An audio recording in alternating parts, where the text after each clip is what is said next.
Selamun aleyküm. Bugün miladi 17 Eylül 2022 Cumartesi, Hicri 1444 21 Safer. Günün ayeti. Gerçek şu ki iman edenler ve Rablerine tevekkül edenler üzerinde onun şeytanın hiçbir zorlayıcı gücü yoktur. Günün hadisi. Göklere yetişinceye kadar hatalar işlemiş olduktan sonra pişman olsanız bile muhakkak Allah tevbenizi kabul eder. Tarihten haberdar olmak için tarihte bugün neler yaşandı hep birlikte bakalım.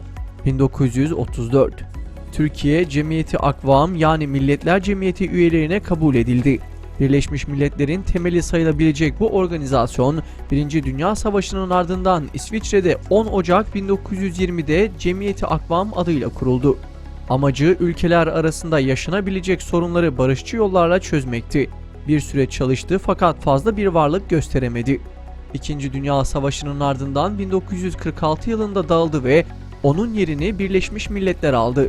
Bu iki teşkilatın her biri de bir dünya savaşı sonrasında ve bu savaşların galibi konumundaki ülkelerin öncülüğünde kurulmuş ve kurucu üyelerinin hizmetkarı ve menfaatlerinin koruyucusu olmaktan öte bir işe yaramamışlardır.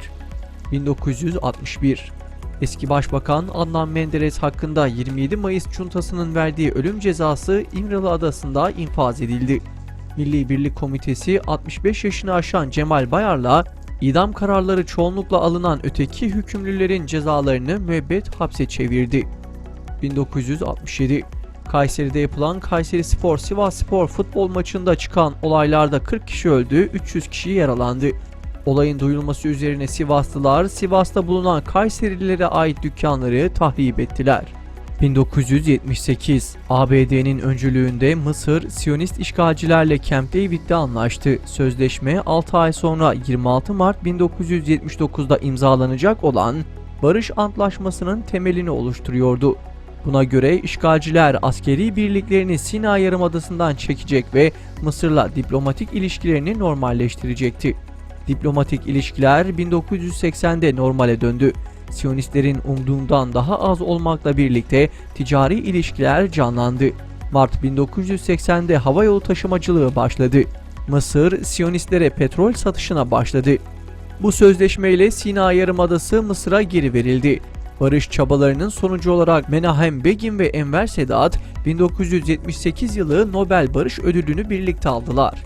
Mısır'ın başta Filistin olmak üzere tüm İslam alemine yaptığı bu ihanet, duyarlı Müslümanlar tarafından lanetlendi ve protesto edildi.